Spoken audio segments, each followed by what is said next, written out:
Welcome, I'm your host Nate Miller, and this is Cage Crash, where we have one goal to get you winners in 15 minutes or less. Today we're going to be covering Bellator 110. I also wanted to cover the Fight Pass card this weekend for UFC, Alexander Gustafsson versus Jimmy Manuwa. I actually don't have any plays on there I'm that excited about, maybe one I'll post on Twitter, but not anything worth covering, so we're just going to keep this video very short and simple and just cover Bellator 111. But before we get into that, quick announcement from our sponsor, the Mod Cabin. On March 20th, one day before David the Caveman Rickles enters the Bellator Season 10 Lightweight Tournament, we will be holding little trivia questions from the Cage Cash Twitter handle, so go ahead and give them a follow. March 20th, we will be posting comments up to that point and let you know beforehand. Winners will win Mod Cabin products, so keep your eye open. Our other sponsor, Countermove, Fantasy MMA. Last week's winner was J Rich 3AZ with 410 points at Bellator 110. We will have another game for Bellator 111, so make sure to keep an eye open for that on Twitter and Facebook, and be sure to enter. So without any delay, let's just get right into Bellator 111. We have a couple of fights to break down, heavyweight tournament and bantamweight title, so let's get right into it.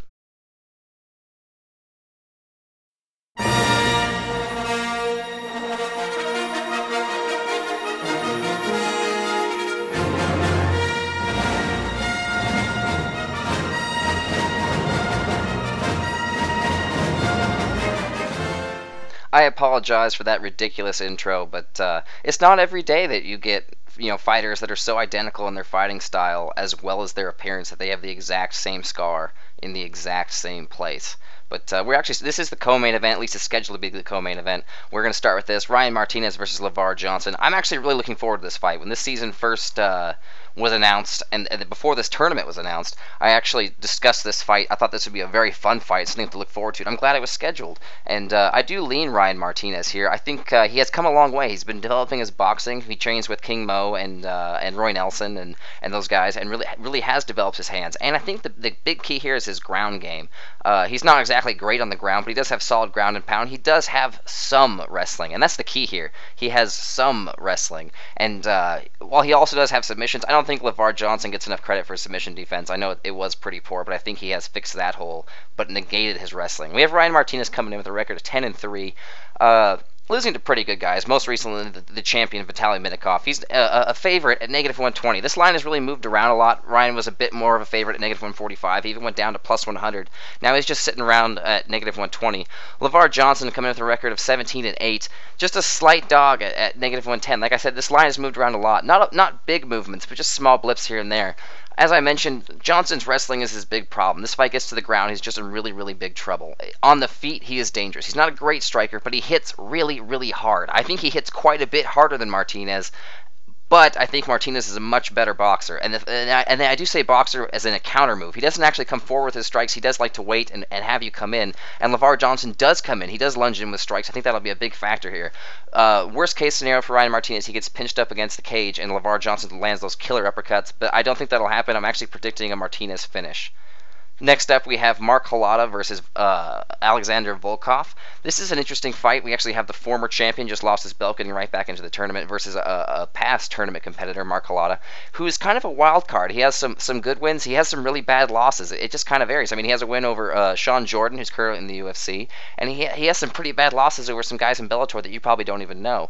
So he's very questionable. He has hard strikes. He does hit very hard. He's not a great striker, but he does hit hard. And unlike most heavyweights, he does have a good ground game. He can throw up heel hooks, and he is a little wild. He has a good submission over Vinicius Spartan via armbar, but he's come with a record of 12-4. He's a big favorite at +320. He did not open that big. He's actually gone up quite a bit, and that is simply because he's facing the former champion Alexander Volkov. Comes with a record of 19-4. He's currently sitting at -425. He opened it around -280. He has gone up quite a bit. I think everybody's throwing him in parlays, and he is the favorite. He's gonna win this fight most likely.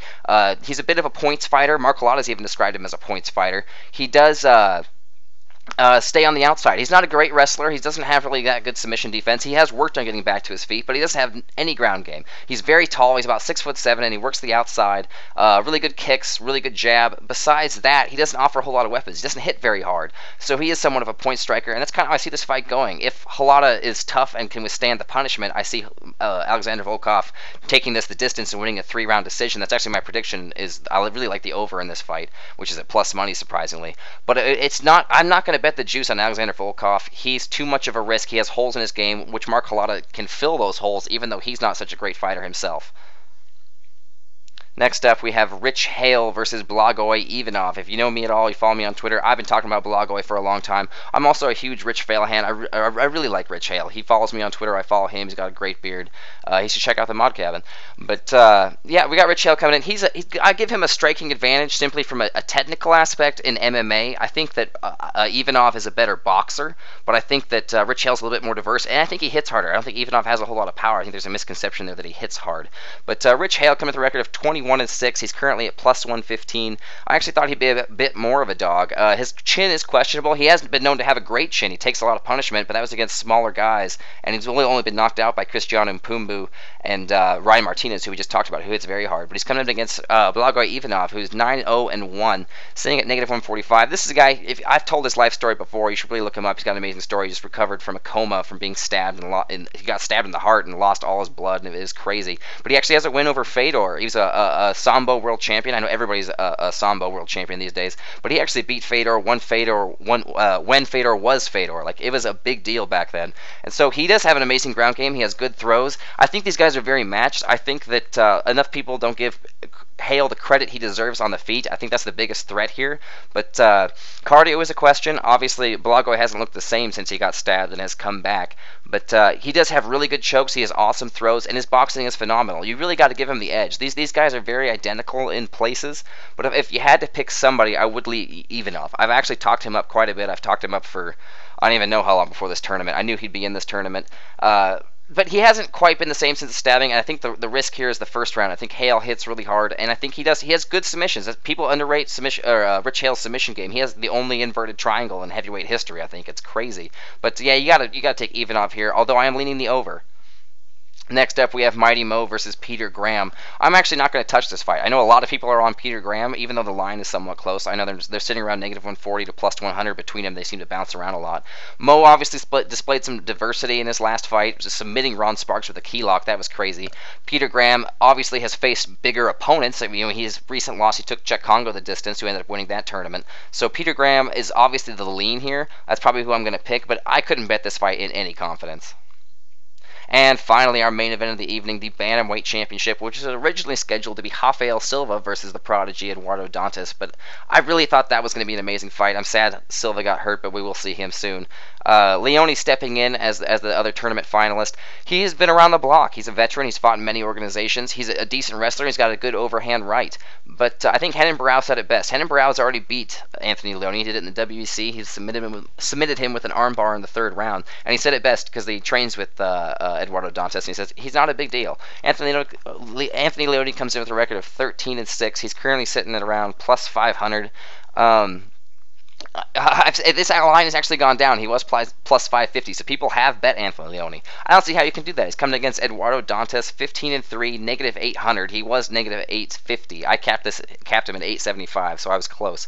But he's just a prodigy. He's amazing everywhere. I mean, Leone's big thing is his wrestling, and he is not going to take down Dantas. You heard it here first. He is probably going to get taken down, if anything. He's definitely going to lose the striking. He is so slow compared to Eduardo Dantas, which who isn't? You know, I'm not trying to rip on Anthony Leone. He is a seasoned fighter, and he's a scrapper, and he's going to come in there to fight. He wants that belt. But Dantas, he hits too hard. His hands are too fast. His footwork is amazing. His only loss in 5 years is to Tyson Nam. That's because he threw about 20 flying knees in 15 seconds and got caught against a guy who hits hard. It happens. If they rematch, I have no problem. I know Dantas would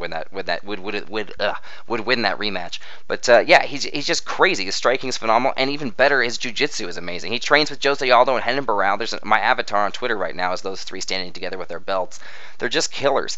In every way, he's a killer. He's going to finish. And I can't bet the juice here. Negative 800 is nothing to work with. But the under 2.5, I really like. That's actually, it's gone up, it's gone down. I think it's sitting around negative 120 right now. That's definitely playable to me. I see a finish here. I think Dantas is way too fast. He's been out almost a year, which could be a factor. But hey, Leone's been out about 8 months. And, you know, it's not like Dantas has been doing nothing. He has been training. He has been busy. And he's been training with Renan Barão and Jose Aldo, who have been very busy. So I do predict a finish within 2.5 rounds. And I really like that line. And now the only part of our show that matters, the bets. I have 2 suggested power plays and our usual small play, big pay parlay. Our first bet is going to be Blago Ivanov and Ryan Martinez at plus 210. I see a lot of value there. I see both guys winning either with a finish or by decision. Winning the war of attrition, it really doesn't matter. And then finding value in our main event. I like Dantas Leone under 2.5 plus 100. Both those bets are just one standard unit, no matter what your units are. I just see Dantas finishing and finishing early.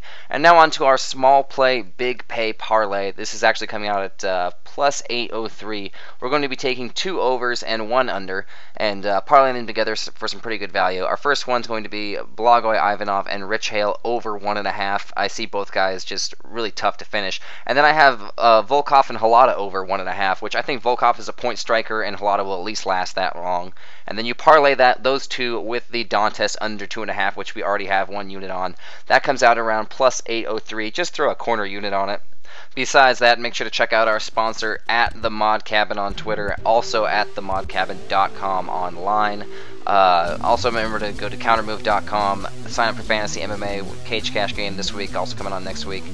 And remember to look at the MMAReport.com for all your MMA news needs. I am Nate Miller. Enjoy the fights, guys.